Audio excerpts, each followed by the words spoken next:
Welcome, viewers and listeners, to another panel at the Weekend with Good Friends, with panel 14, part 2, How to Write Game Mechanics in Horror RPGs. And with me tonight I have a fantastic cast of panelists, Bear Winters, Joshua Fox, we have Jason Fryer, Khaldoun, Khelil, and Paul Baldowski. And before we start, I wanted to ask each of you to give a quick introduction how to find you, and what it is you do in the world of TTRPG. And starting with my top left, Bear Winters. Hey, everybody. Good morning, good afternoon, good night, wherever you are. My name is Bear Winters. My pronouns are he, him. I am the creative director at a company called Tapham Systems. I created a game called Project Biomodus. I'm currently working on a game called Shores of Sheol. I've been playing tabletop role-playing games for about 30 years. I also moonlight as a tabletop illustrator. You can find me over on Blue Sky as Bear Winters. You can also find me on Instagram as bear.thr and projectbiomodus.com for the game. So hello, and thank you for having me. I'm really pleased to be here with such amazing people. Fantastic. Next we have Joshua Fox. Hello, I'm Josh Fox, pronouns he, him. I am one half of Black Armada Games. We're a little indie design outfit. The main game you might have heard of by us is probably Lovecraft-esque, but I've also written a bunch of other horror games like Advent of Abomination, Last Fleet, Unreal. I'm currently working on an exciting new game called Untitled Space Investigation Game, which is horror themed. So check that out when it appears. You can find me at blackarmada.com or on most social media. I am Armada Josh. Fantastic. Jason Fryer. Hello, I'm Jason Fryer, a writer, game designer, and a general curmudgeon. You can find me at Otter Poet, pronouns he, him. I've been writing for various games since the 90s. Been playing for about 44 years, way too long. So I've worked on Cult Divinity Lost, Ninja Crusade, H.P. Lovecraft's Preparatory School, and various other games, including like The Strange and Through the Breach. So mostly writing horror, and because that's what I do and that's what I live for. So thank you. Fantastic. Khaldoun Khelil. Hello, my name is Khaldoun. You can find me on Twitter at Khelil, KKHELIL. I mostly talk politics there, not as much about gaming, but sometimes gaming. And you can find my books on Drive Through RPG, The Storyteller's Vault. I helped develop and write the Black Hand playing the Sabbat. And most of my background is in the World of Darkness. So Vampire the Masquerade, Werewolf the Apocalypse, both 5th edition, Vampire the Requiem, and a few other things, Cthulhu Awakens, and some other projects here and there. And lastly, we have Paul Baldowski. Yeah, Paul Baldowski, he, him. I am on Blue Sky and Mastodon as Paul Baldowski, and Twitter is either Borders or the Desanction or Cthulhu Hack. I am both an independent publisher and a freelance writer, as well as a gamer for 40 plus years, freelancing on Simbrum, Paranoia, Night's Black Agents, Liminal, Trophy, and other such fare, and independently publishing Cthulhu Hacks since 2016, Desanction for the last 5 years, and Sanction as of this year.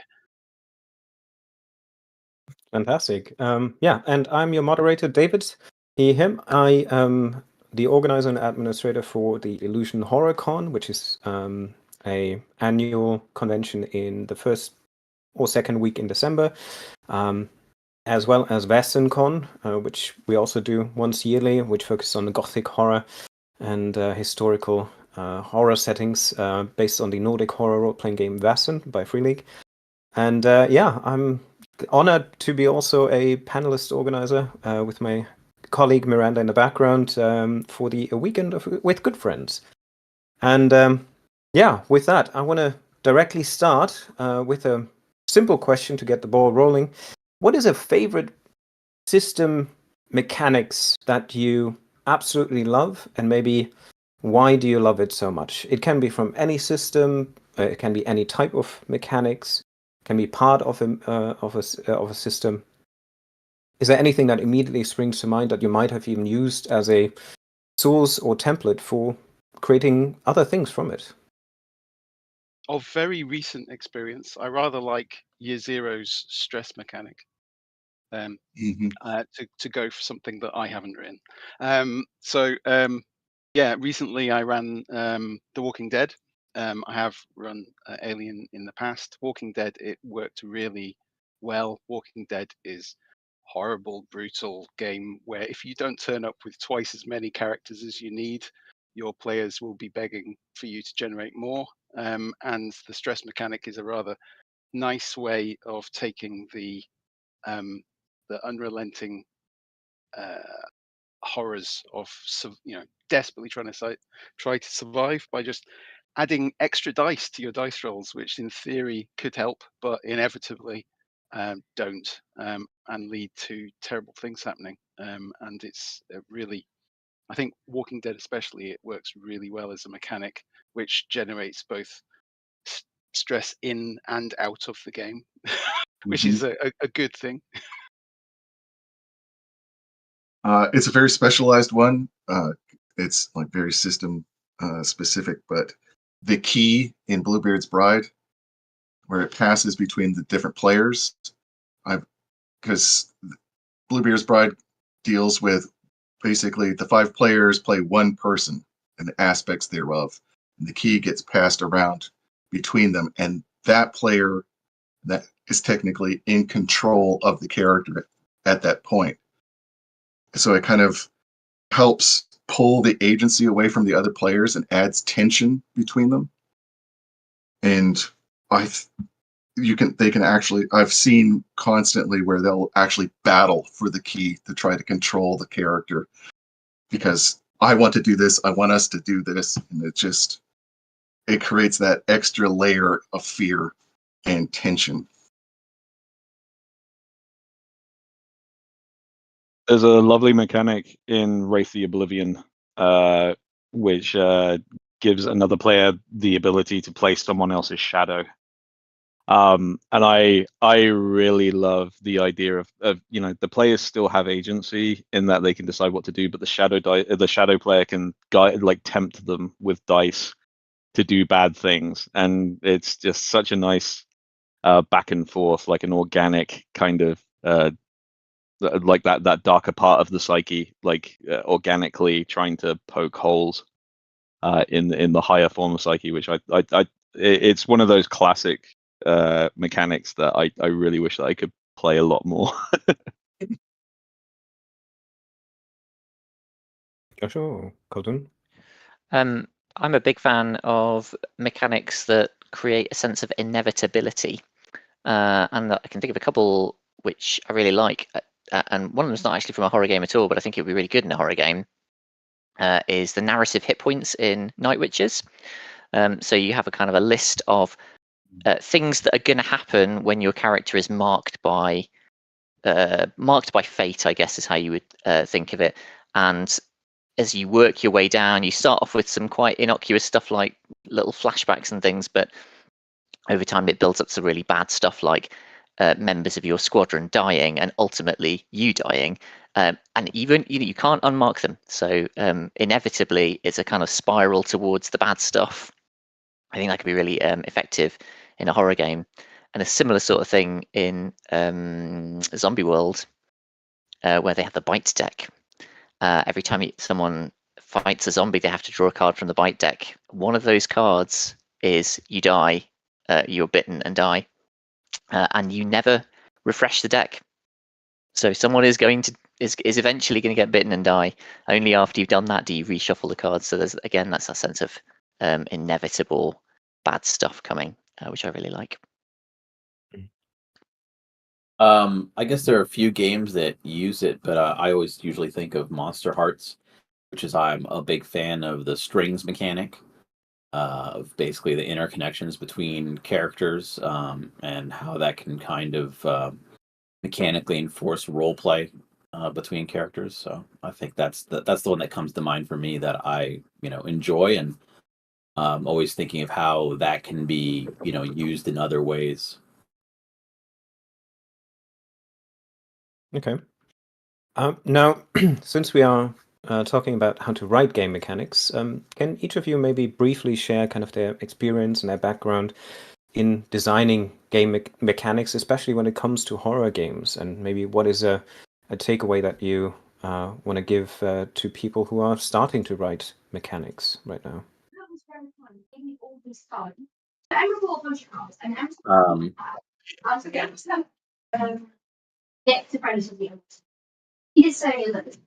I think we got somebody. We may have some. We've got some chatter in the background. That's actually my other half, who was in a panel about half an hour ago and has evidently left it switched on, so I've muted her. Apologies. Still going. yeah, I think it's not muted on our end. Nope. Yeah. Oh man, okay. I muted it for myself, but not you apparently. I don't know how Yeah. to turn that off. You might have to do that individually. I'm sorry. I tell you what, I will go in and tell her to log out. That's probably the best thing to do. Always go for the simplest solution. You carry on. The horror of technology. There we go. Oh yeah, we talked about that in the panel yesterday. Actually, that was a lot of fun. So I'll go first on this one because I'm probably not as experienced as the rest of my co-panelists here, who are obviously amazing writers. I prefer to lean more into player agency, so player mechanics for invoking a particular type of feeling on someone, or a particular way to act, tend to fall out of my comfort level for design. What I like doing is trying, like I really like the stress mechanic as well from like Alien. I've not had the opportunity to play it yet, and I really want to. But I like the idea of shifting perceptions. So it's kind of like if you have someone who is more logically minded, for the two sides of the brain, so logic and emotion. As they become more stressed, it shifts that meter over towards a more emotional part. So the characters still have the ability to act in how they want.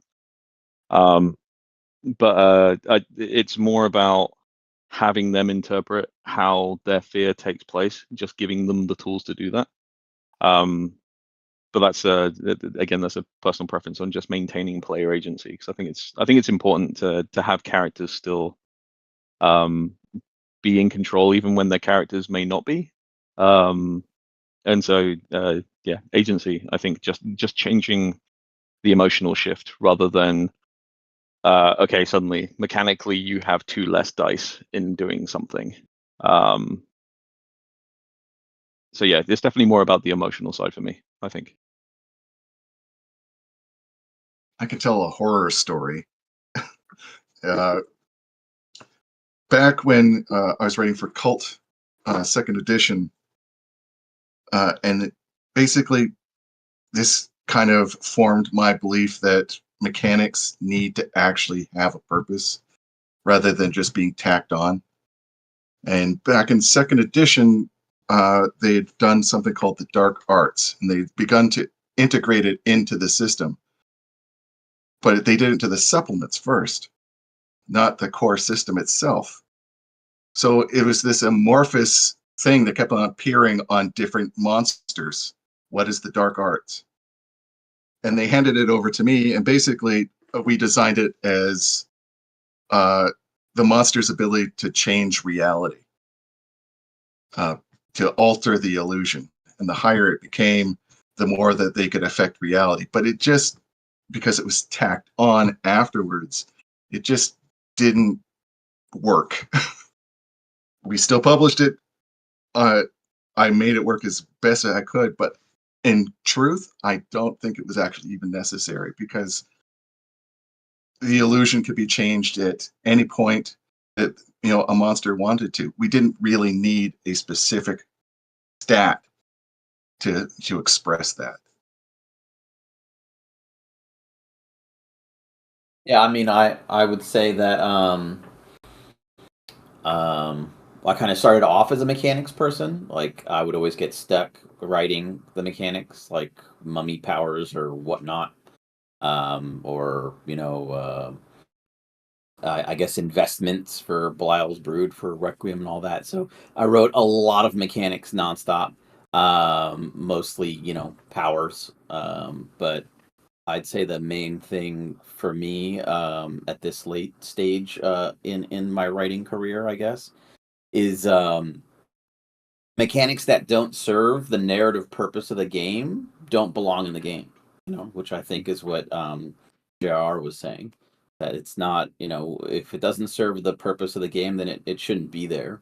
Um, and that can be very difficult. The amount of games you see out there who have mechanics and rules that basically directly oppose the themes of the game or where you're trying to go is it's kind of crazy. I would take the World of Darkness for example. Like the first iterations of the World of Darkness games, two-thirds of the books would be all these combat rules, and it's why is that there? Why do I have like 30 rolls for all this combat when I'm supposed to be focused on biting people and then crying about it?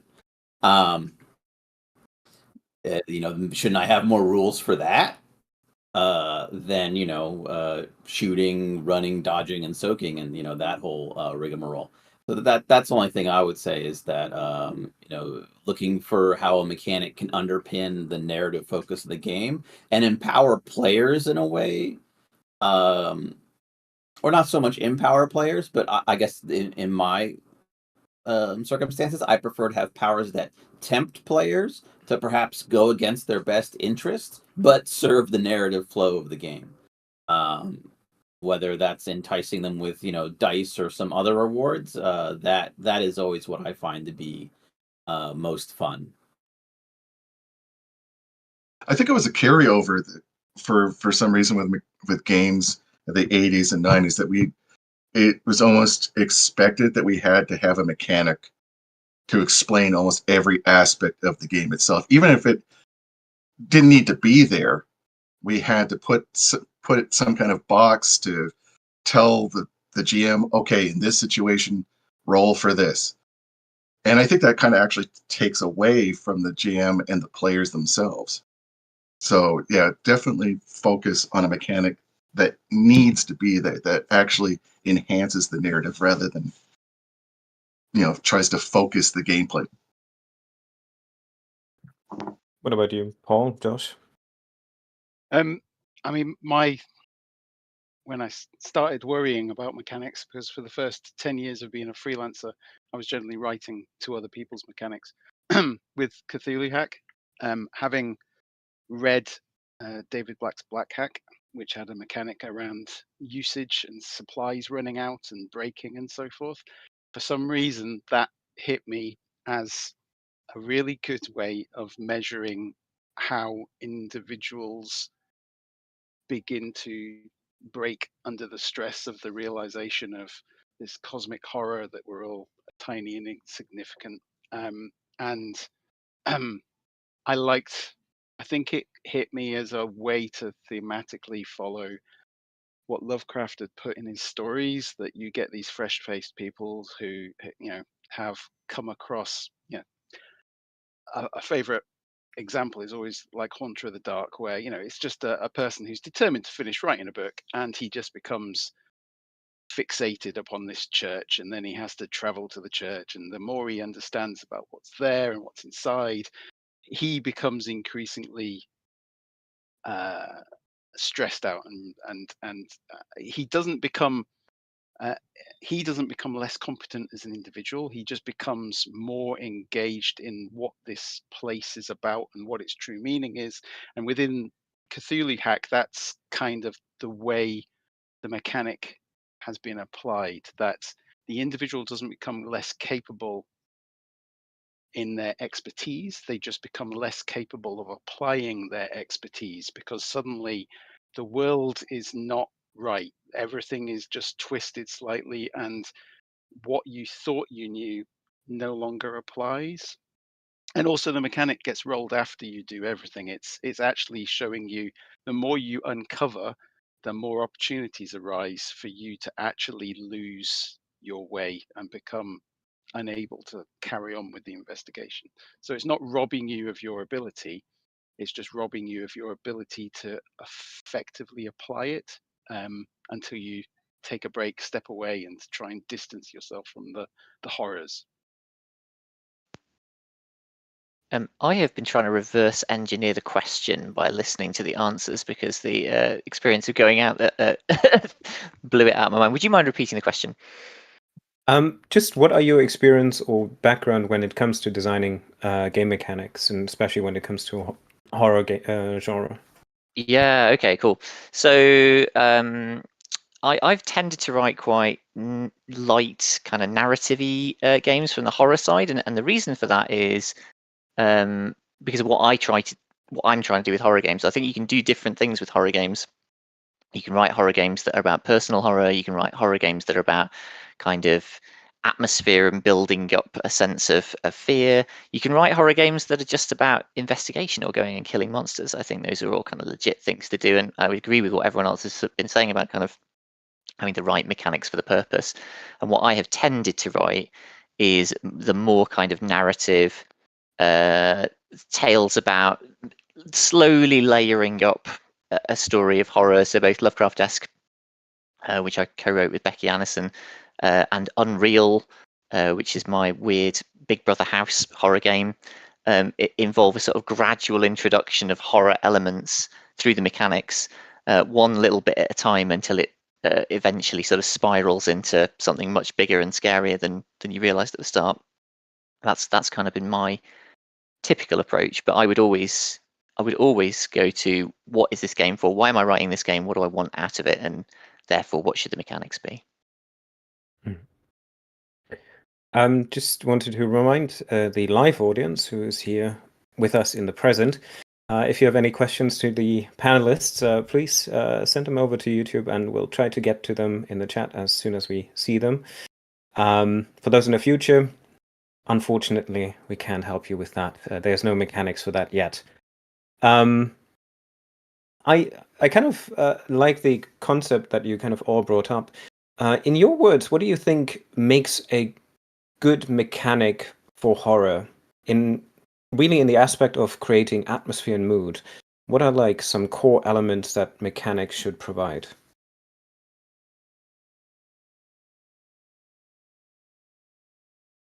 It really depends on the horror itself. I mean,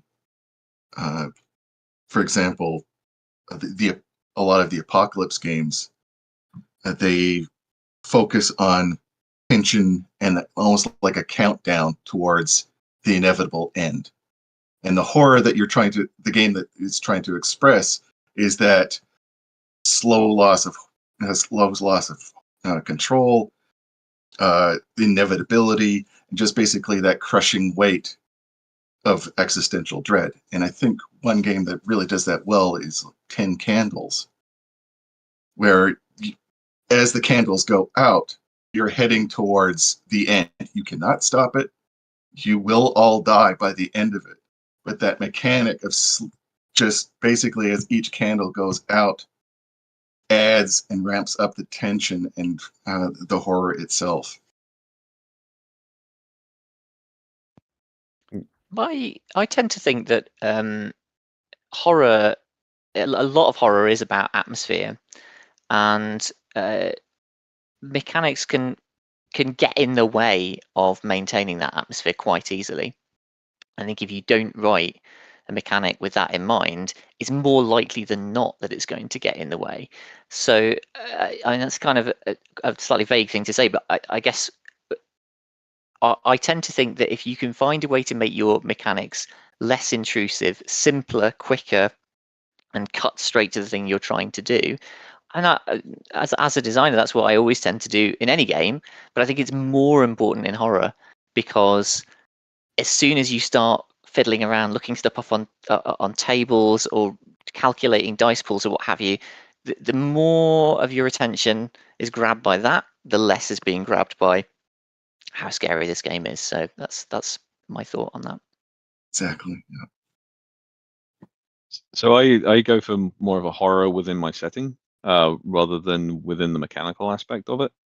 So the game I wrote, Project Biomodus, is a transhumanistic post-apocalyptic nightmare. So the characters themselves are these, biomechanical gods, essentially waving through the world, but at the same time, everything else around them is also just as powerful. But there are some there's a lot to be said that goes into horror about like the art design. So again, in just using my game as an example, there are creatures in there. There's a moth that literally replaces someone's spine and then pilots that body around, just basically as a kind of like a parasite. And the back of its tail looks like the top of a human head, so it can kind of unfold from the top, and it's nasty. And after I drew it, I was like, my God, what have I created? But there's a lot of horror that can be said in the imagery, and I think the mechanics need to complement that imagery. So if you want something to be big and scary, not only does it have to appear scary, you have to give it like a good stat block as well, like something that can really make the characters kind of pull back and go, okay, this is not what I want to fight unprepared or deal with, or have something just crawl out of the ground and be confronted with. So again, I think that draws back to the initial response, which was it really depends on the type of horror you're going for. Mine is more geared towards body horror than it is, psychological horror. And I think to do body horror, you need to have a good aesthetic to go with it, because you can describe it, but sometimes a visual really helps, point your players in the right direction. Body horror is such an intense type of horror because it's all internal. Mm-hmm. And trying to capture that can be difficult. Yeah, it's my blessing and a curse as an illustrator, is that I'd love to be able to draw beautiful scenery things, but I'm just good at drawing monsters and things that are generally horrific. So, okay, I guess that's what I'm stuck with. What about you, Khaldoun? Yeah, I would agree that the type of horror you're shooting for definitely affects the kind of mechanics you should be inserting in a game. As with 10 Candles, it's obviously a very atmospheric game, and the game's kind of central conceit is that everything is kind of ticking down to this inevitable end, to the dark when all the candles go out.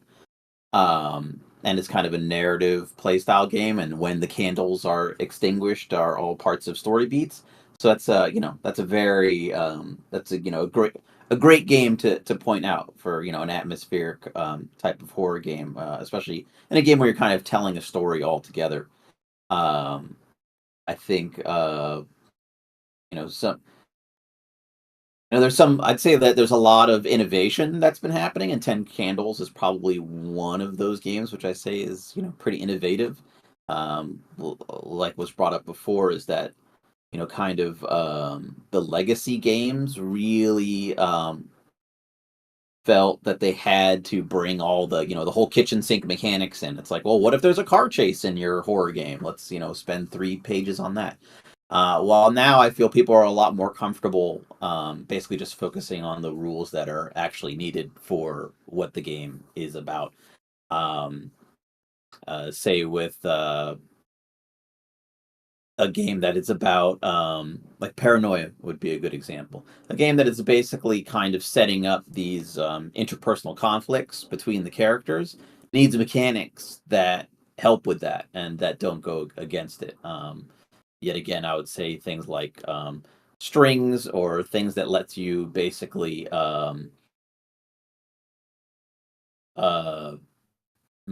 I guess define some of the story based upon how it's needed for you as the character to succeed, and how it impinges the story overall. Lastly, I would say is anything that also has a risk reward to it, where you're really having to make a decision about how far you want to go with something. like there's a lot of mechanics there, whether it's bidding mechanics or even in V5 where they introduced the hunger dice, where you're really kind of pushing your luck for, do I really want to use this power in case I get hungrier, and how much control am I willing to risk losing for the use of my powers and such. I'll be the troublemaker now and say that I've forgotten what the question was. Thank God I'm not the only one.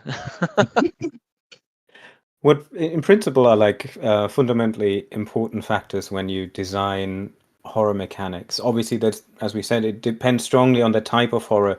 If it's like games that are horror themed, or games that want to make you feel scared, for example. We have investigatory games. We have like Cult, which is PBTA based and very narrative driven.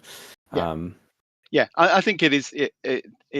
What you do is strongly influenced by the theme and the backdrop. So, I've touched on Cthulhu, which I'll set aside. But one thing that came to mind, actually, in connection with the references to body horror and monsters.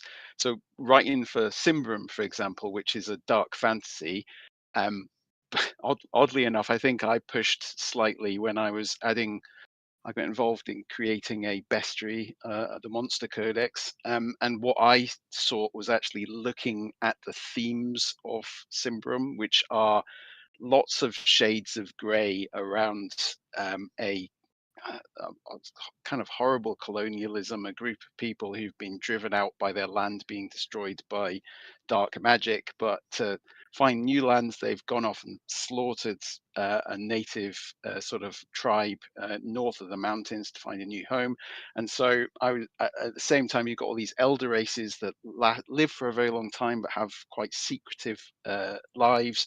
And so I was thinking, how can I sort of twist this and make for slightly unsettling creatures? So for example, within the game, and I'll ruin it for anyone who's not played, the goblins in the game turn into trolls. They go into a kind of cocoon state they live for a few years, and then they go into a cocoon and they become these bigger creatures. But those creatures, they carry with them greater potential and wisdom and so forth.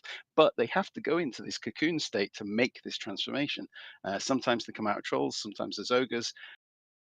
Those who've been infected by a thing called the spite, on the other hand, don't come out as either. Strictly speaking, they come out as raging horrible things. Because I had this idea of basically, if you've got this creature that is all happy-go-lucky and then goes into this cocoon state, why not have like this alien-esque type insect that tracks them down and seeks to basically feed off them while they are transforming? So you get this horrible sack full of moving things, which it doesn't realize it's there, but it's kind of poisoning these creatures who should be civilized and regal and everything, and becoming more than what they were.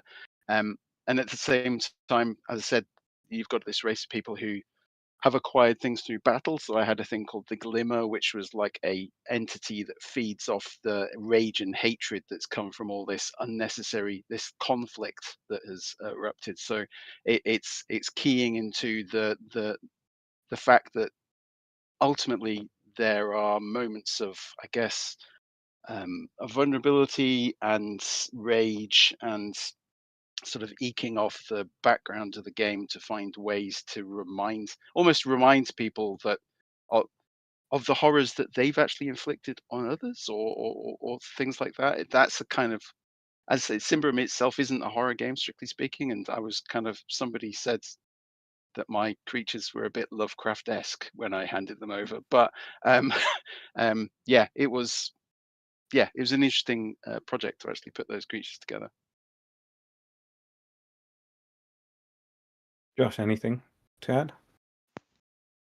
I was just thinking about how an awful lot about horror is about what's personally scary for you, and about what is really effective in the room at the time. You know what I mean? Like, you can write some really cool evocative ideas on a page, and that's really important because we to add value to what the GM or the players are doing in the game. you really need to be sort of supplying some of that energy and those ideas that will help to fuel their nightmares. But you do have to leave them space to tailor and to. I really like mechanics which ask questions of the players for how they connect into the horror.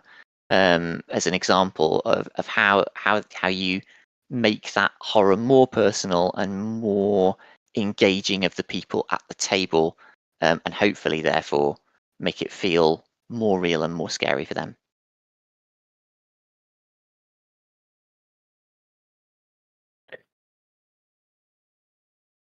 I think oh no, that would tangent too much off. But we have a question from the audience that I want to kind of bring in here, as it kind of, I think, gives a bit of the question also away from the writing perspective, as if, are there any player-facing horror mechanics which, instead of an external die roll imposing stat loss and rolls on crazy tables, the players decide more so than how much they are affected and build the characters' game mechanics, presence, effects themselves, so to speak? I don't know if this it qualifies for that, but there is a really good mechanic in Fragged Empire, and it's a trait that I think one of your characters can get, where you have hallucinations, and it's not imposing any die. It's just that whenever you come up against a group of like mook characters, like the easy wipeable ones, there's one extra character, there's one extra like NPC that only your character can see and that they react to. And I thought that was just such a really simplistic, without actually like having to take away or add dice, but it's just something that only their characters see, that they have to interact with, or they choose not to, because they can't really do any. But it's just a simple thing like that. I thought was a really good way of doing it without unnecessarily penalizing the skill. It still provides agency while giving them something to react to within the game. And again, I don't know if that qualifies, but I like that. I can think of a few things. So I'll mention my own game first, and then I'll mention a few other things. So Lovecraft-esque has a phase in the game after each scene called Fears and Rationalizations, and in the Fears and Rationalizations phase, you've had something scary happen to you, right? It's a horror game, obviously that has happened. And in Fears and Rationalizations, you as the character, there's only one character in this game, sort of speak to camera or possibly write a diary entry or something, setting out how you're feeling, and that it gives people the space to kind of show off how the character is gradually going off the rails, right? Because inevitably, as the horror gets bigger and bigger, you're kind of like, okay, I'm clearly crazy. This is overwhelming, and you move from you really give control of the players over that feeling of how far am I going to push in that direction? How far am I going to exhibit my own psychological discomfort? But if you don't mind me going on, there are some other games that that made me think of. One I think is Cthulhu Dark, or at least it's done by hacks of it, where you can literally, the game invites you as a player to roll a stress die if you think your character would be upset by something. Which is quite neat, it's like effectively inviting you to roll sanity rather than having the game impose it on you. I think it's quite nice. That mechanic is very cool. I like that in Cthulhu Dark. That was one of the things that really appealed to me in that game. Yeah, and I like anything which gives the players the ability to deliberately fail in that way. That's fun. And then the other one it made me think of is Apocalypse Keys. So in Apocalypse Keys, it's kind of a horror game. It's a horror themed game. Whenever you roll the dice, whenever you want to do something, you can choose how badly you want to do it and how much you're going to lean into kind of drawing on shadowy powers to achieve what you want to do. And it's very simple. You can choose the bonus you're going to add to your dice. Okay, so instead of having skill or a stat, you literally choose your bonus. But the bigger the bonus, the more likely it is you're going to roll too high. Rolling too high is bad. it feeds into one of the game's cycles where you're building up ruin. Ruin is basically this game's version of kind of corruption or sanity. So it's giving you the choice about how far to push yourself down the road of becoming a monster yourself. Kind of playing off what Josh said, I like one of the mechanics in Bluebeard's Bride again. It's called Shiver with Fear, where if the player physically shivers or expresses horror, that's when the fear mechanics actually activate, and then they endure trauma. So it's kind of adds an interactive layer where the GM is really watching the players, seeing how they're reacting, and if they actually are reacting, it's reflected in the character itself, and the players themselves can actually say, okay, that's freaking me out, I'm going to take the trauma at this point.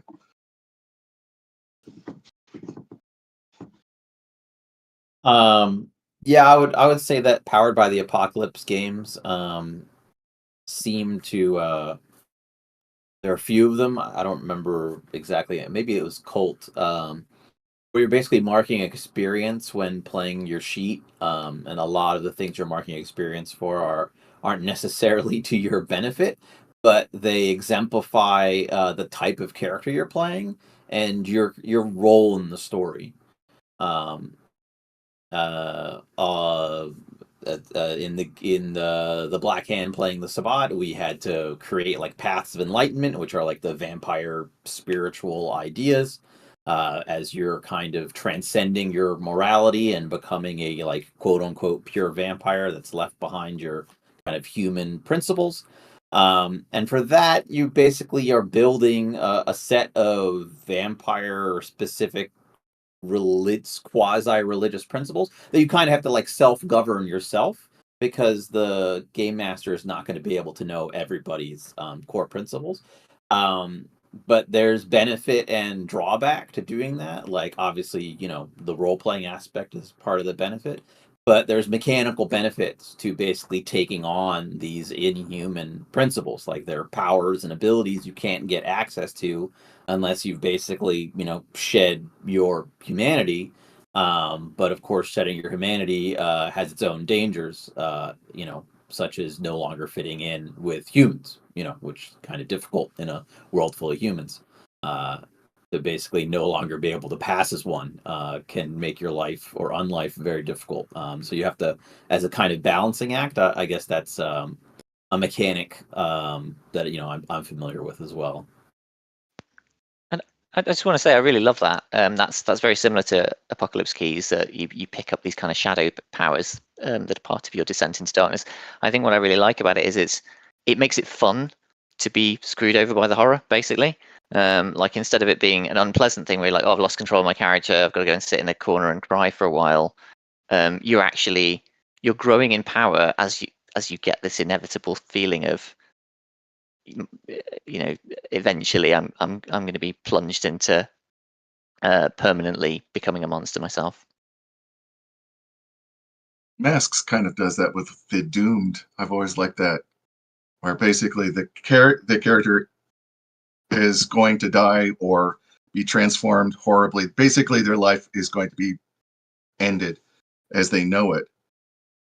And with their Doom track, they're actually, the more that the powerful they become, the closer to their doom they get. And it kind of becomes a player GM relationship where the GM keeps going, do you wish to push it? Do you wish to push it? And the player just basically goes down that rabbit hole willingly, rather than losing their own agency. They're choosing to go down that rabbit hole. I'm not sure whether it entirely applies. I'm struggling a little bit, but I like the Silt Verses, which is a carved from Brindlewood game, based on a fairly long running podcast. Basically, a world where those things that are unknown or you kind of put faith in things, it's like are driven by gods of all kind of things.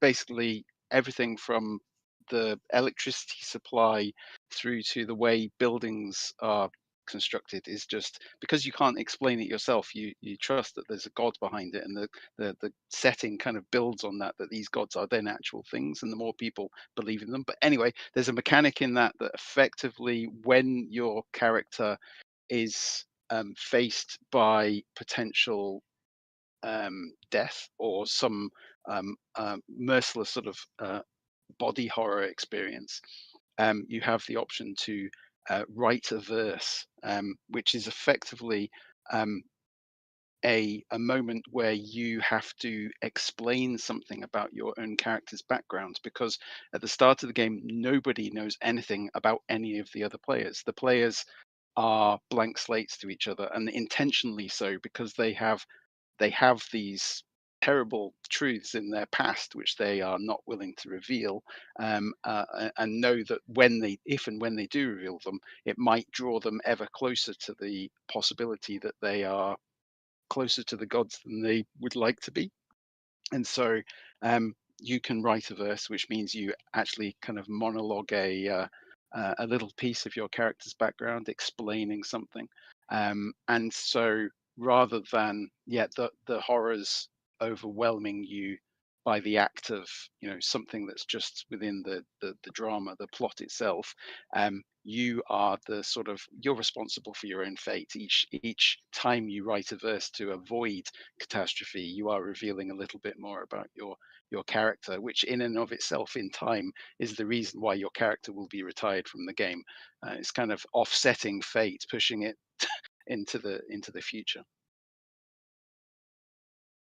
Never Going Home has a very similar mechanic, I feel, where you have a deck of cards to do your initiative order, but also you can give away a card, and depending on the suit on the card, it can be something that you're compassionate about, and it's like you have to basically give up a memory that your character has, and it's Eldritch horror and during the Great War. And having this thing is like you forget what your mother looks like, you forget the name of your first girlfriend, you forget that you ever had a beloved family dog or something like that. And I think that willingness, when you give up the card to get your bonus or whatever you're trading it for, the GM says, well, what are you giving up to get that? And it's really nice having that agency to really sort of because then you kind of narrate some part of your character's history that maybe you haven't thought about. That sounds like a great mechanic. Mm-hmm. I want to kind of go a bit further I also need to keep a bit track of time here, but let's say we have this imaginary GM Ted who's running his games, and most of it, when it comes to mechanics, what we often forget is that mechanics should provide support for the GM to kind of run a game effectively, create a story, and build kind of the overall framework around the narrative that the group then itself will create. But specifically, what I found most interesting, or most also intriguing myself, are mechanisms for pacing. When we come to getting a story done in time, can you have some suggestions for the game master Ted, who's kind of looking what is a good mechanic for pacing that you might have seen somewhere else, or that you actually like as a way of how to keep the story flowing without kind of taking also too much away from player agency? I put a clock on the table. Literally. So for I've run a few games of Alien in the past, for example, where without explanation, I set a clock and I put it on the table. And oh, that's so mean. That's so mean. It's amazing the effect that can have on the pacing of the game. Without there's no effort by the GM other than placing the clock there. And stating, and it'll put it out, and I'll just carry on with the game. I will sort of nod away questions about it. I know thematically that I have acts which need to be sort of to fill out the story's arc, and I have in mind, for example, after an hour, something will always happen. It's something outside of the player's control, so it doesn't matter what stage they're up to, because if an airlock is going to erupt or Mother is going to suddenly divert a bunch of subsystems, there's nothing the players can do. But they don't know what the clock's about. The important thing for them is there's this damn clock on the table and it's ticking down. And that's really, and I've managed to run. Interestingly enough, the adventures which people have then talked about afterwards, ones that have been written by Free League, they've said, "Oh yeah, we played that, and it was 2-3 sessions." And I thought, I ran that in 3 hours, and I'm not saying that it was necessarily a better experience for it or worse, but nevertheless, players walked away from the table sort of fizzing, probably with the all sorts of weird energies by the fact that they'd gone through this experience, and it was just really good at keeping pace. It's like the random roll behind the screen turned up to 11, and it's pure evil, and I love it. I absolutely love that. I am buying a miniature clock for my gaming tables from now on. But I'm doing that. I think Seth Skokowski had this in one of his GM tips videos also. Similar type, but he has just a token pool where he just has a little pot. And then occasionally just he looks at a player and then, you just place a token in that pot without saying anything what that token means, or each of the players has a token pool in front of him and you just add a token. They have no idea what it means. Maybe sometimes the GM doesn't even. But it creates also like a very nice of pacing, and I do miss that I have 99.9% of my games online, because I do like the physical effect that it has when you just drop a coin or something in a little bowl in front of the player, and they're like, "What did I do?" Okay, maybe we should go on. Let's see if there's something else. I'm sorry, and I know I've already spoken, but I have actually done that. Weirdly enough, I did it before Alien. I ran a I don't know why I agreed to do it. I ran a fighting fantasy adventure at a con. And again, I was given an hour for each session. So I wrote an adventure which involved a magic candle. And there was a candle online which you could show on a tablet. And I basically put the tablet on the table, went to that site, and this candle begins to burn down during the session. Again, it's the same principle, but it's really good. It takes the responsibility out of the GM's hands almost to pace it. You need to keep up with it, but the players are viscerally aware that time is running out. It's a really good mechanic.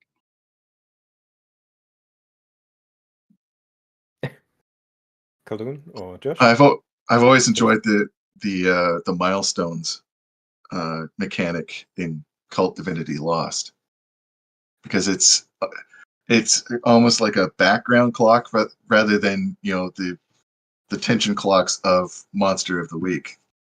It gives the GM a better narrative view of the story and how it's going to progress, and then you can pace from that. And I found it very useful when doing actual plays, which have a very specific time, usually 2.5 hours with a midpoint, for an intermission. And if you can set your narrative points, your milestones, and imagine this is going to take 15 minutes, this will take 15 minutes. This will happen maybe even in the background. The players might not even know about it, but you will know about it. I found that it really helps give you a guideline for keeping your story online. And several of my players have actually said, how do you even do that? Because you literally got down to the minute.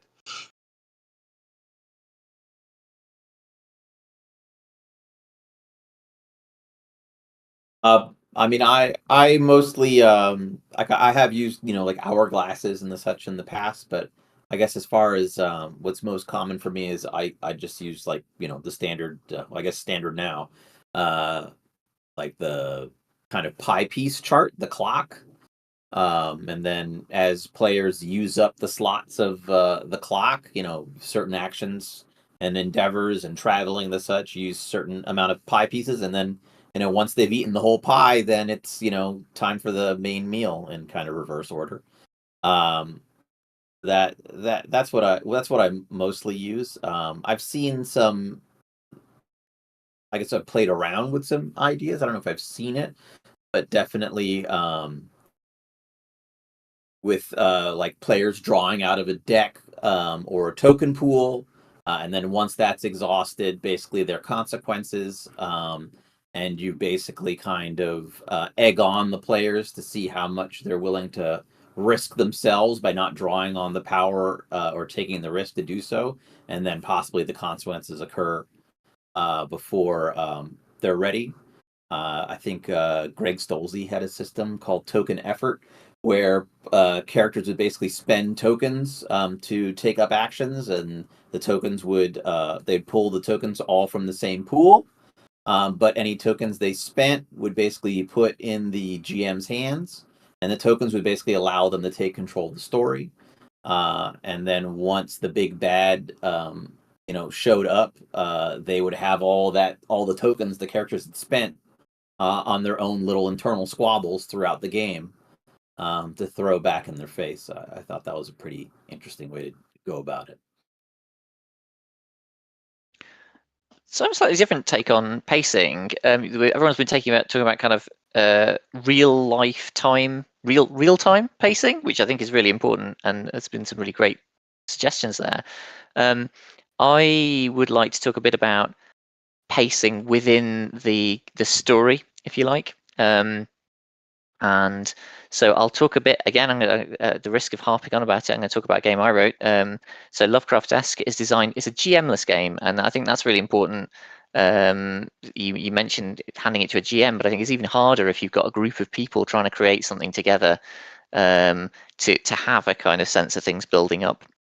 And Lovecraft-esque uses some ideas which are taken from Stealing Cthulhu by Graham Walmsley, which is all about kind of how you draw a tension curve, right? So the tension's gradually going up and up and up and up, and then at some point in the game it curves vertically, and the game enforces that basically by saying in the first part of the game the weirdness the horror weirdness that you introduce has to be kept below a certain threshold. It has to be plausibly deniable. It has to be ambiguous, and then as you move through the game, the level of blatantness of the horror increases, and then suddenly increases very rapidly indeed at the end. And that just hands off the job of thinking about pacing the story to the designer, so that the players don't have to think about it.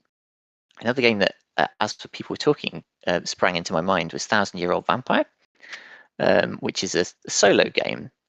And so I am going to I'm slightly talking out on my bum here because I've only played a bit of it, but basically this book is a collection of prompts for your journaling, and I strongly suspect that as you move through the prompts, it's going to get more intense and more kind of vampire-y, you know what I mean? And so the game's mechanics move you gradually through those prompts, but in a random way. So you're not just getting the same story as everybody else, but you are getting a certain amount of pacing built in the structure of the book, which I think is very cool.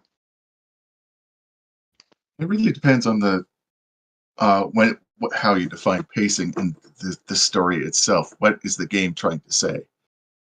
I mean, I like a lot of Japanese role-playing games because they have a very strict pacing, and those mechanics go right into the game. That this section of the game needs to explore this theme, and this section will explore this theme, and then the end is basically the epilogue between the players. And it's understood that those different sections are going to tell the entire story, and each section has its own purpose and it has its own length. So, you've got an understood, narrative structure. There's a recent game called Something Is Wrong Here, which is basically I think it's cards, but basically it's David Lynch as a role-playing game, where you have different sections the player, different characters interact during each section, and they're prompted to do that. They do their little section, and that builds the story itself until there is probably some surreal, horrifying conclusion, and then you kind of discuss that. So, but there again, you're paced per section, so it's very delineated. I don't have a lot of thoughts on mechanical pacing. I know there are mechanisms for it, but for me, pacing has to be about what the characters are comfortable with. And I think a lot of that responsibility falls on whoever is running the game. I mean, if for solo journaling games, that's kind of difficult because it's you. But like in a group setting, if the characters should always be the spotlight of the story in my mind. And if they are happy where they are and there is a consensus that they want to continue with this particular scene, then I don't see the harm in letting them. Like, you can still tell part of your story, but still like bring down the scope a little bit to this particular scene. Now, if there isn't a consensus, like you've got one person that's just dawdling and wants to check every wall for a secret door when you've blatantly told them that there's nothing else in this room to explore, then you have to kind of force that along. But really, I don't think there's a lot of harm in letting the players, again, as long as there is a consensus, letting the players explore that particular slice of time without having to force them down the story that you want to tell. Like let them enjoy that. But yeah, you can help them. But that clock idea, that's going to stay with me for the rest of my life. Like, help them, move on. That's great. But ultimately, I think it has to be their choice. Now I do want to kind of circle actually to the question of the topic of this panel: how to write game mechanics. Now let's take Ted again, who has now found his system, and let's, for easier sake that we all know, Call of Cthulhu. And he says, okay, he has a script together, and he wants to write his new scenario for it. But he has the idea of creating, let's say, a tainted mechanic, because sanity or fear itself is not kind of enough for him, because his monster is supposed to kind of slowly influence the investigator, and he wants to create a mechanic that allows him to kind of track and explore the way that the characters might, throughout the investigation, be influenced by the monster's ability to slowly creep into his mind and make him a mindless slave of its own. Do you have any maybe suggestion? Because they were fantastic. I feel like the spread of knowledge from different games is so great. Do you have any suggestions for Ted of how to tackle this? Where should he start when it comes to maybe the idea of loss of player agency or loss of stability, in a sense of control mechanics, panic? I mean, my first advice, Ted, is don't. I mean, in terms of changing the mechanics, I mean, if only because if you're playing a certain game, you may be surprised to find, Ted, that somebody's probably spent a lot of time and thought coming up with this system and creating certain, swings and gauges and switches and whatever within the game mechanics. So the first advice to Ted would be kind of stay within the bounds of what you've got, and not that you can't come up with something new, but something. I guess if you come up with something completely new because you've had an idea, and it doesn't fit within what's in the system, perhaps you need to consider the system a little bit more, because maybe taint could be handled by the equivalent of the poison mechanics in the system, or there's bound to be something in there. Grab a copy of the basic role-playing game manual, and I guarantee Jason Durrell will have covered it. But otherwise, the trouble is that you might generate the horror for the players that you've bolted on some completely bizarre side mechanic for this adventure, and it's actually going to generate more dissonance than it will benefit to what you do.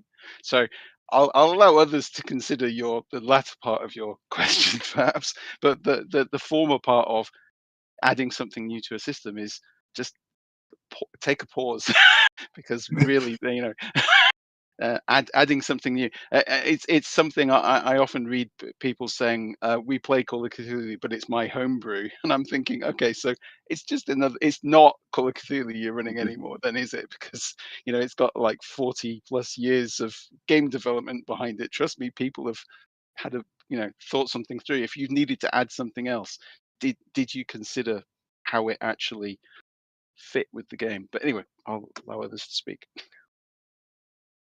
I'm going to go on the flip side of that spectrum. Like I'm, and again, everybody is to themselves, but certainly for games I wrote, if someone wants to homebrew rules for it and do something that is well within their scope, then I welcome them to. In fact, I encourage it. There's nothing so sacredly canon in a mechanic that I've written that I'm more than happy to change, or to see someone come up with something interesting, and that is not going to be that would be true of my games, maybe not so much so for like an institution like Call of Cthulhu, which as rightly said has like 40 years of development behind it. It's there's a lot there. For me though, I would say that if you are going to design something within a system, make sure, especially around something like Taint, make sure that, and again, I harp on this a lot, player agency, like make it their choice. We've had examples in this panel that show good examples of like, okay, this is what will happen to your character, but it has to be your choice. Like will you take those shadow die? Will you take this additional power? Will you gain some insight in a system or a setting that there is a cost for, and are you willing to accept that cost? And as long as you can balance that out, and the other part I think is don't make it too fast. Like a good kind of tainting of a character should be slow and over time. Like especially if you want them to like blend in, and you see this in real world examples when people start like going down spirals. It doesn't always, I'm not going to say never, it doesn't always just have someone just dive right into the hole. It's a slow changes, like things that are acceptable, and as you hang around them, you start accepting more and more things about this person until realize that, down the road that person is no longer the same person that you once knew. And if you can replicate that in the kind of like the slow decline, I think that's a lot more organic as far as the system goes. So start with the small things, like just a little bit of a bonus here for just a little bit of evil, or something that's against their character's nature. That would be my suggestion. That's what I got. So oh, you go. Okay. Yeah, so I guess what I would say is, yeah, chances are that whatever mechanics you're thinking of it's either in the game already or isn't in the game for a pretty good reason. I think if you're playing with a group that trusts you, and is willing to, play along with what you want to do, then that's great. I also think you have to ask yourself, what are you playing the game for? Are you playing it to tell a story, or are you playing it so you can just kind of fool around with your own, mechanical ideas? If the most fun you have is coming up with these mechanics, then, you should do what we do and suffer in this industry. But if you're doing it to have fun with your players, then you should really weigh whether it's worth doing. As far as how I would do it, I would go as was said just a moment before, is I would bribe the player. I would not do a kind of geese, animal domination, monster domination, like make a saving throw. Okay, your character does this now. I would bribe the players, and players are very easily bribed. You don't, I mean, Klondike Bar, try an experience point. You know what a player will do for an experience point? I mean, they will do just about anything. And there's lots of variations between an experience point and a moment in the spotlight. Some characters are willing to die for a moment in the spotlight, and often do. So there's a lot, I think, to play with. That doesn't even have to be mechanical. I think, bribery is, time-honored RPG tradition that you should try, and is really one of your most powerful tools in your GMing tool case.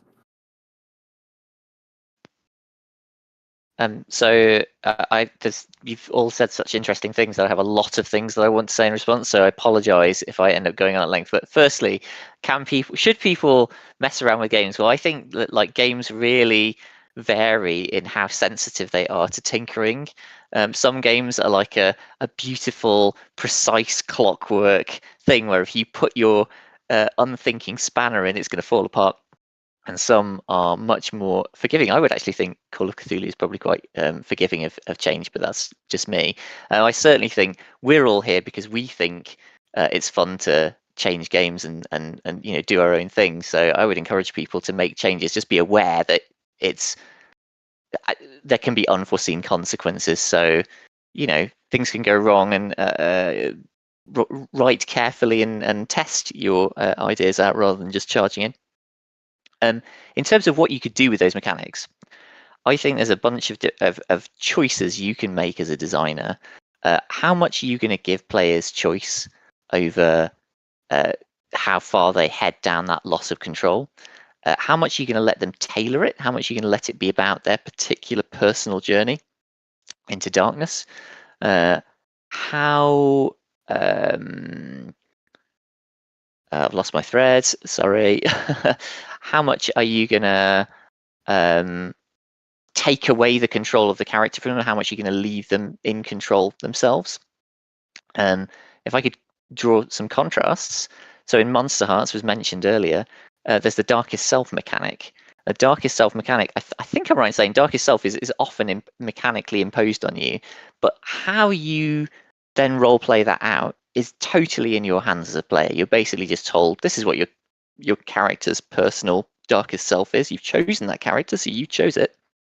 And now would you like to roleplay being a bad guy for a bit? And that's terrific. That's handing control over. If I could contrast that with Bite Marks, which is written by my partner Becky, that has a dominate mechanic where one character can dominate another and make them do what they want to. It is complete loss of control. But what it does do is it says you are free to role play how you feel about it, right?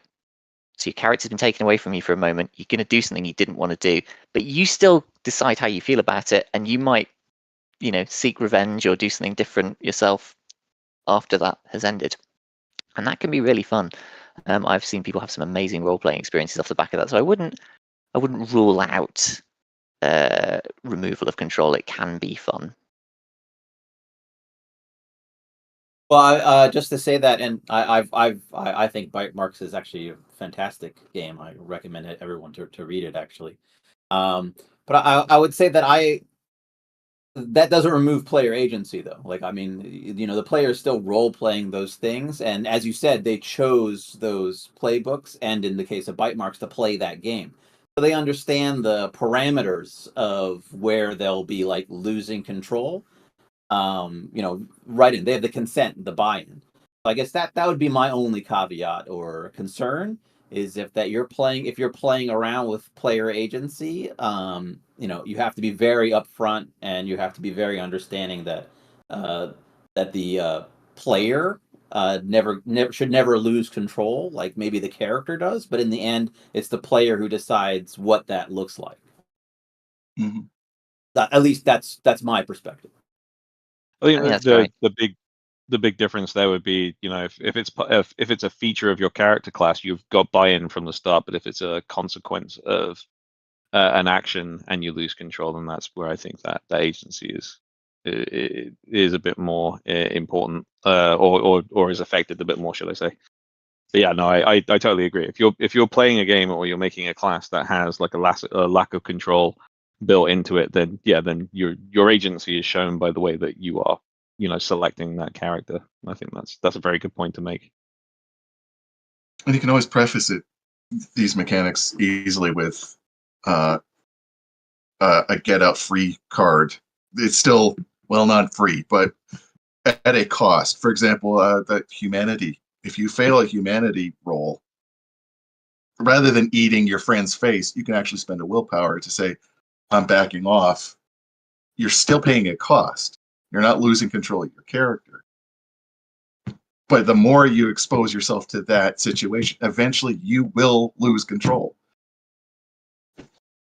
So if you can do something like that, just give the player a little choice, either to go full out or to step back at a cost.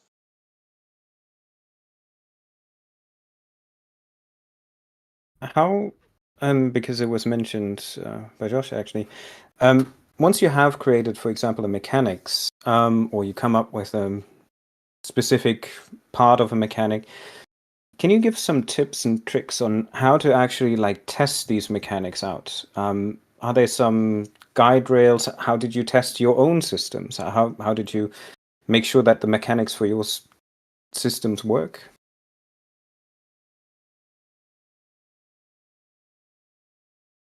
I'm happy to talk about that. I personally, I prefer to just play the game. Whenever you ask people to playtest something, there's a weird little mindset change that sometimes happens where they're like, "Oh, we're playtesting, cool. I'm going to see whether I can break your game," right? And that's an interesting thing to do sometimes. If you think your mechanic might be close to being broken, maybe you want to deliberately try and break it. I'm not saying never do that, but actually, most of the time, it's better, in my view, and this is how I do it, to just play the game as if you were playing the game, not playtesting it. You're just trying it out and see how it goes, see how it feels. That will give you a much better sense, as how I experience it, of does this feel like a good game? You can then drill into individual mechanics and find out, are they broken? Are they working well? But does the game as a whole play well? That is how I do it, and that's how I have had my biggest insights when something isn't working properly, because it stands out like a sore thumb. If something doesn't work, even when you're not trying to break it, then you know that there's a problem.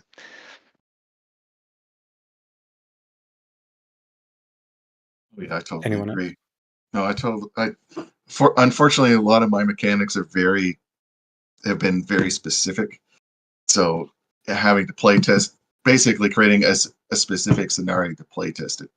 For example, Ninja Crusade, play testing the mass combat rules. You can't just have tell a story and then suddenly focus down onto the mass combat. You literally got to run it through and see if it works. But as Josh was saying, that one of my associates has been running a cryptids game, and we just basically played it through, and we hit points where going, oh, that mechanic doesn't make any sense. Oh, this is actually inhibiting the character. It's inhibiting the plot. It's coming out too much. So just, doing a natural playthrough for the whole system will work and definitely help give you some perspective. There's an amount of empathy I think you need as a designer for when you're running playtests, because mechanically everything may seem really great on paper, but if it doesn't feel good, like there's that sort of je ne sais quoi about a mechanic, and especially when you're surrounded in themes that the horror and legitimate fears of people, you kind of have to tread a little bit more carefully. I feel when you're playtesting these things, like make sure you've got buy-in from everybody at the table. And that's hard to do without mentioning, because, I said, like, you say it's a playtest, people are like, oh, I'm going to go in there and start smashing it with a hammer. But especially in the horror field, like, you need to have, consent that this is something that is in play. This may touch on subjects, and make sure that everybody's got buy-in for what you're doing. But if you're looking at them, and while mechanically it seems to be going out quite well, if you're looking around at your players' faces and they're kind of looking at their character sheets in concern, and they're not got that buzz of like, oh, I feel the adrenaline, but this is still fun. Maybe you need to kind of look back and revisit it. Just be aware that you're playing with people and not just math on paper. Like the human element is just as much as the design aspect as the mathematical equation that goes behind whether my dice add to this or to that. But yeah, just maintain a level of empathy, I think.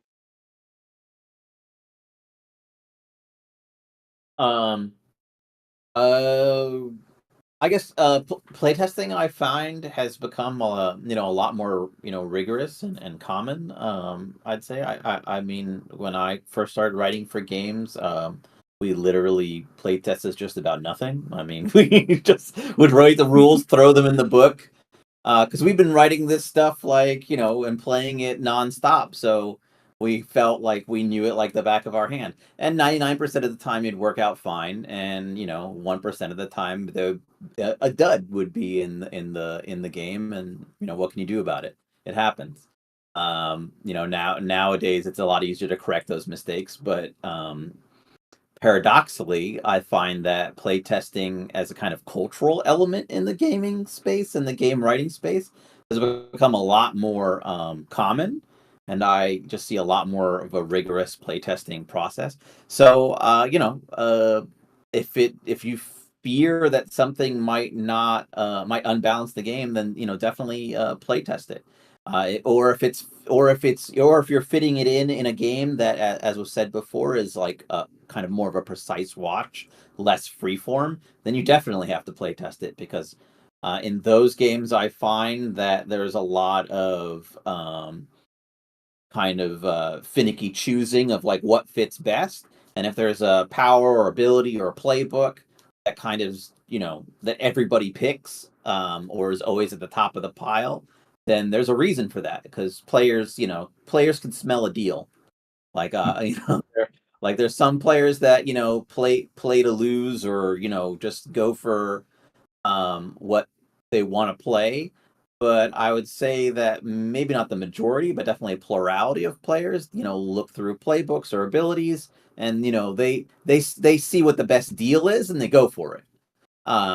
So if you're seeing that, then definitely something needs to be ironed out, probably, if it's a precise game.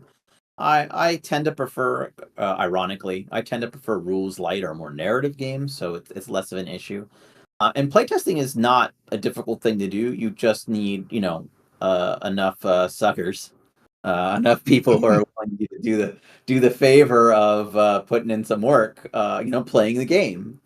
And the chances are you're going to get feedback on a bunch of other stuff, whether you like it or not. But it's not difficult, and so I think there's nothing wrong with playtesting, and it's a way to go, and very easy, especially with Discord and Twitter and all these ways to reach out to people through social media. You'll find 10 people who are willing to mess around with something new, if uh, especially if they're already in the horror gaming community, obviously. The only thing I might add is that it can be useful to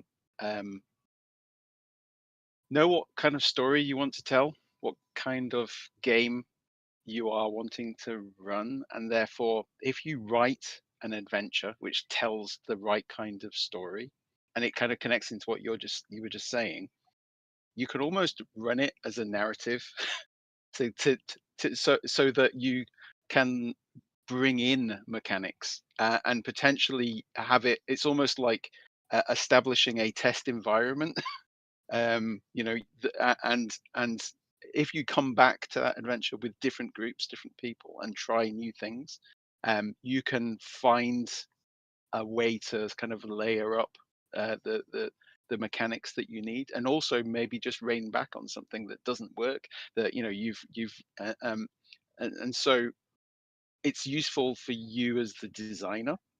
Yes, you can get feedback from the players of each individual session, but you kind of you can iteratively add to or take away elements as you go along. And but at the same time, as I said, by having the same adventure each time, you have an environment that you can kind of, there's a repeatability to it, and it gives you a way to work out you might potentially even, realize later on you've played it 10 times that something that you almost cast aside in session 2, actually, now that you've got to session 10, actually that might work now because you found something else along the way. And this is probably my real life job as a business analyst coming in here and dealing with projects, but it kind of it's that's a useful thing. Have an adventure, have a story you want to tell, and use it as a way to try and be aware. As a designer, you're probably going to have to run a lot of these sessions until you get a finished product. I know from like Desanction, I was running more or less the same adventure for 7 years before I finally managed to find a system that worked. I was really enthusiastic, and I did create several scenarios, so I wasn't boring myself to death. But ultimately, I knew what I wanted to establish, and it took that amount of time to find it. So yeah. Could I add one little thing on playtesting, which is like you bring a lot to your own game when you're running it.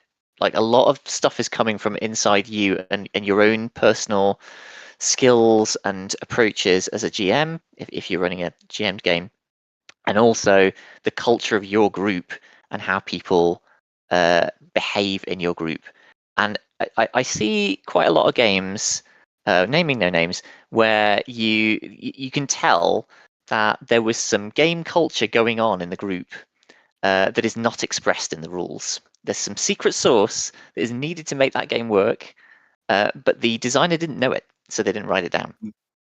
And so I think my conclusion from that is, if you can, do some external playtesting. Now, don't just playtest it yourself, or at the very least try and playtest it with different groups so you can see how different people react to it. I guess the best thing you could do is to sit and watch someone else play your game and see, without being involved yourself, to see what they do. But not everyone has the resources to be able to do that.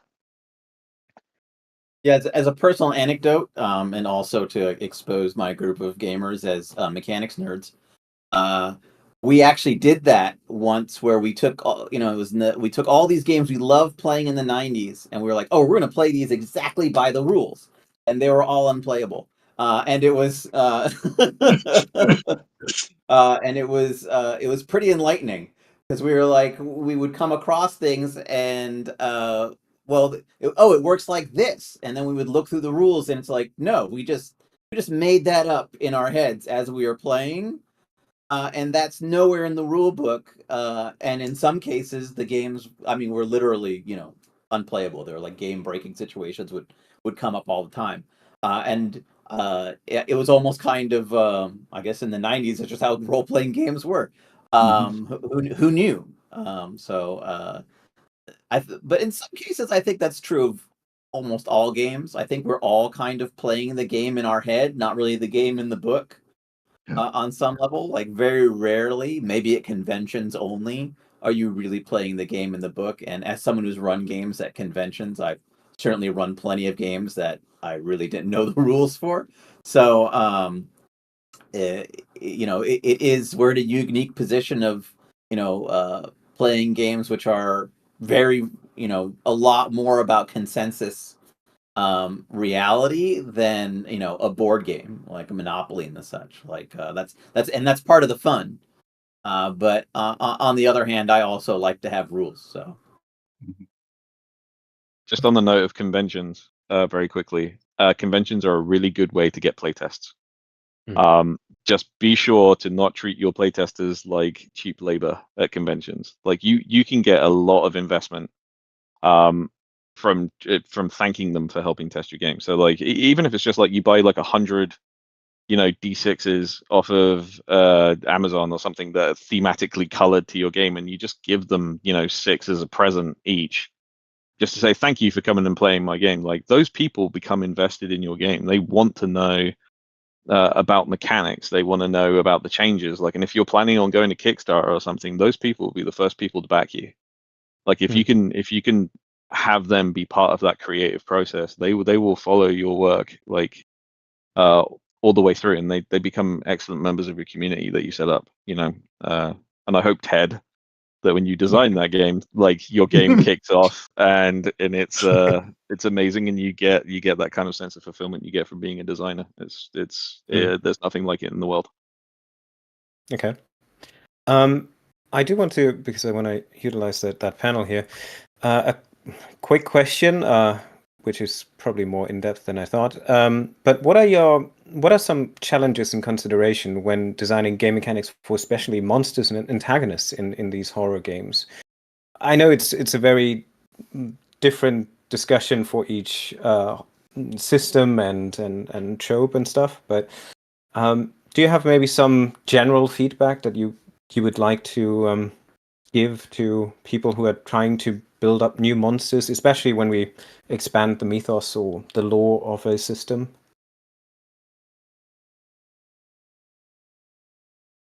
Art is incredibly difficult to get right if it's not within your vision. Having a bestiary with art in it really helps drive player imagination. But when you're especially dealing with like the mythos, some of those things are very hard to picture. And if you're making something new, like, and then you're giving that off to an artist to do it, it's very difficult. So like, be very descriptive in writing, or find some good people that kind of vibe with what you're doing.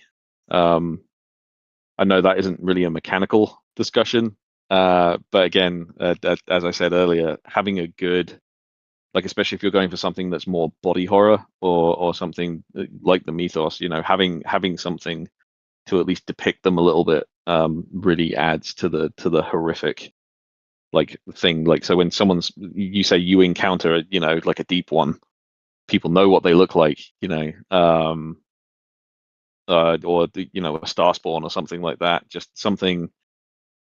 It's because there's an imagery with it. There's that horror that kind of goes with that imagery. So I think that is quite important as well, designing creatures.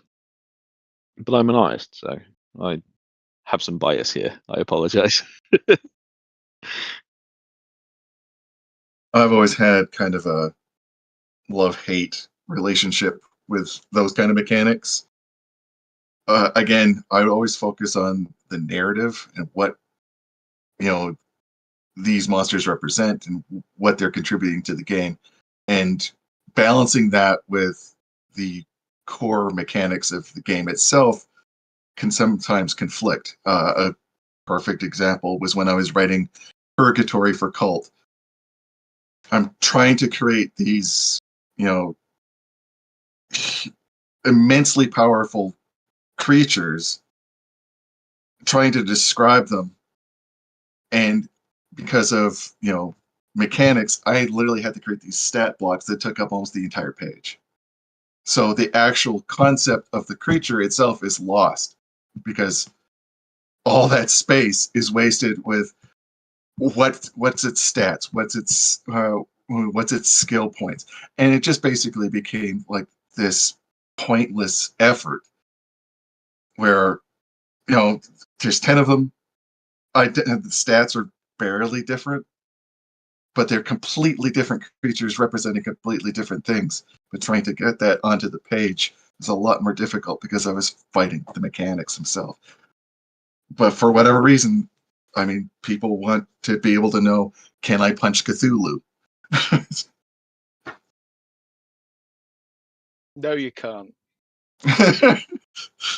Yeah, that is it. When it comes down to it,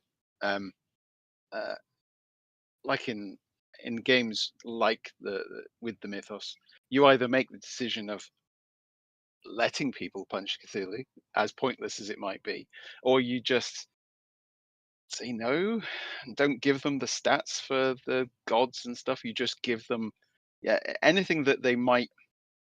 I might actually suggest anything they might be able to elude, distract, run away from, rather than defeat.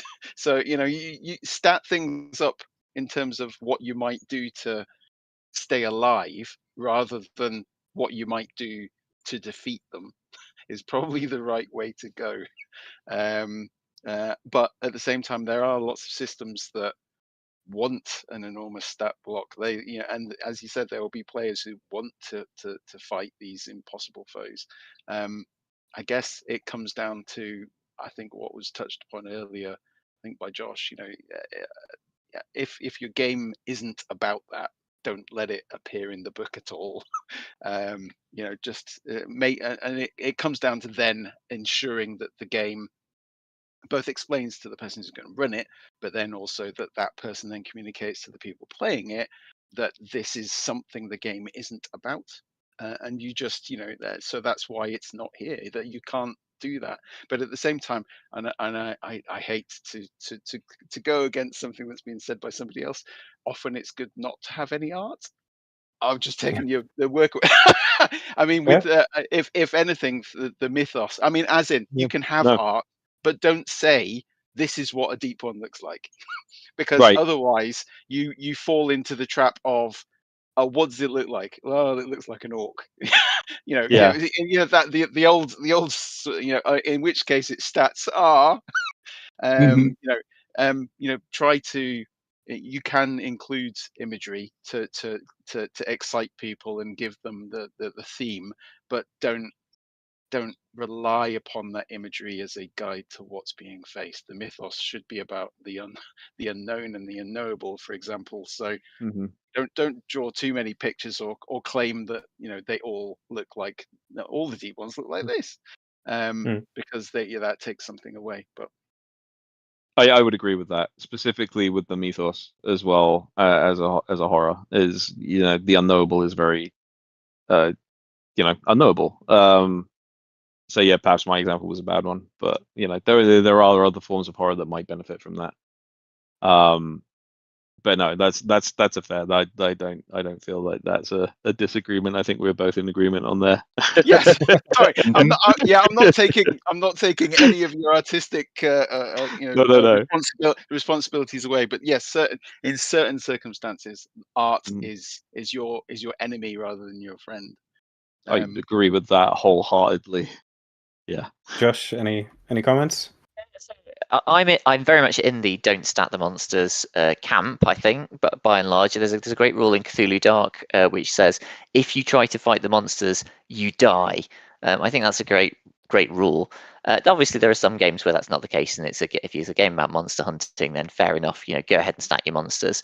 A thing that I really like that some games do, and I'm struggling to think of an example. I guess it's kind of PBTA type stuff, is to give the monsters stuff that they can do, defined in narrative terms. So like I've forgotten what those big kind of worm things are in Call of Cthulhu, but like a big worm thing can make an earthquake happen, right? You don't need to stat that. It's just when you want to do it, an earthquake happens. Cool, right? We all know how that works, and then you can make that happen in the game. Incidentally, before I came here, I looked up Cthulhu's stats. You can punch Cthulhu in Call of Cthulhu. He's got 160 hit points. So that's interesting, isn't it? Like they actually put in a number there, 160 hit points. No one could ever possibly punch Cthulhu to death because he'd run out of sanity before you actually got over the 160, especially because he regenerates. But on the other hand, there's that temptation to think, well, what can I find a weapon big enough that it actually does do 160? Maybe I can kill Cthulhu. And you don't really want that to happen in your Call of Cthulhu game, I would argue. True. I think Cthulhu's damage is a D3+1 investigators killed a round. So, so you got to do it pretty quick. I remember correctly. That is correct. Right. So he's got a good advantage against anybody trying to punch him. But yeah, I would agree with what a lot of people have said, which is that for the highfalutin monsters, in many ways, I kind of think of them more as, I guess, an environmental danger, which I guess goes back to their, ability to do things, narratively, less than, I guess a villain to be punched out. And I guess also on another level is, when you're thinking about them mechanically, I guess the first thing is to solve the problem of what they are narratively. Like, what does this monster represent? Like, in the sense of Cthulhu, it basically represents, the end. Like, really, if Cthulhu shows up in your adventure, then that is probably the end of the adventure. Very, very few adventures start or continue after Cthulhu shows up, though that does happen. And if that's the game you're running, if it's the post-Cthulhu game, then there you go. That solves a bit of your problem right there. Then probably it's less about Cthulhu's stats and more about what does the world look like after Cthulhu shows up. So I think that's really the first question to answer. And all the classic monsters. This came up in a previous panel. Is all the classic monsters, while they have, they all represent something. Usually something internal within our own psychology and fears and cultures. And so once you answer that question narratively, that really takes care of the what they are mechanically. I would say. That then the stats become almost secondary once you've solved the narrative issue of what the monster represents. Okay. Using a trick that we learned earlier, I'm going to pull up the clock and put it on the table. As we're running out of time, and as much as I want to continue that discussion and explore further topics in it, I want to thank each and every one of you for this fantastic panel and in-depth discussions, insights, and fantastic references to things that I've never heard before. And I'm glad that it's recorded and I can listen back to it and look them up. And as a final gesture, maybe if you want to just say how people can find you and anything you want to plug, share, or mention. Let's start in the other direction. Let's start with Paul this time. Okay, so you can find me at justcrunch.com or allworldup.co.uk, or look for Paul Baldowski on DriveThru or Itch. And by all means, as a small publisher, anything and everything you buy is wonderful. So yeah, recently I launched Sanction, which is desanction with its rule system as a multi-genre sort of universal system. Look out for that one, and buying that would be great because it allows me to think about the next thing. It's the fuel for my tiny little independent publisher fire. Khaldoun. I'm Khaldoun Khelil. You can find me mostly on Twitter at @Khelil. If you're looking for books that actually put money in my pocket, then you can go to DriveThru RPG.com or the Storyteller's Vault. You can just type in my name and I'm there. The Black Hand Playing the Sabbat is probably the main book people know me on that site for, and there's a bunch of adventures and spin-offs and stuff for that if you're into the World of Darkness and such. Jason. Hi, I'm Jason Fryer. You can find me at OtterPoet on Twitter. I'm also basically doing a actual play for the next couple of weeks called With Blood-Dipped Wings for Cult Divinity Lost on Lost Caravan. You can check them out. And I guess currently I'm best known for writing the ENnie-nominated Beyond Darkness and Madness, the GM's Guide for Cult Divinity Lost. So if you want to go check that out. That's like Joshua. Sorry, you cut out. I assume you're saying my name though. I'm Yes, sorry. Josh Fox. You can find me on social media as @ArmadaJosh. My website is blackarmada.com. You can find all my games there and links to my actual play podcast and all the many other things that I do. Can I specifically plug Lovecraft-esque second edition? Because we've just not released, but we've just crowdfunded the second edition of Lovecraft-esque, and you can still get on the pre-orders for that game. It is at Lovecraft-2e.backakit.com.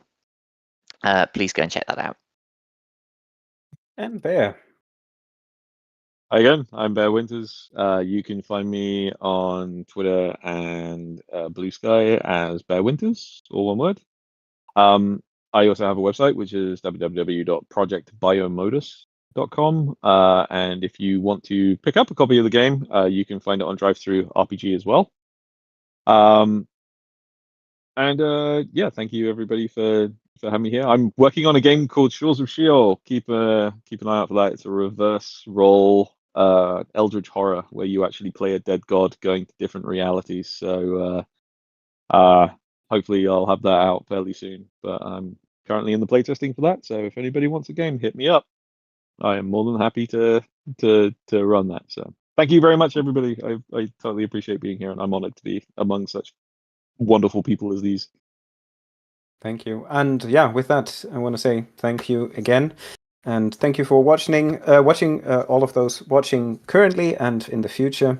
Have a fantastic rest of the weekend with good friends, and hope to see you around soon.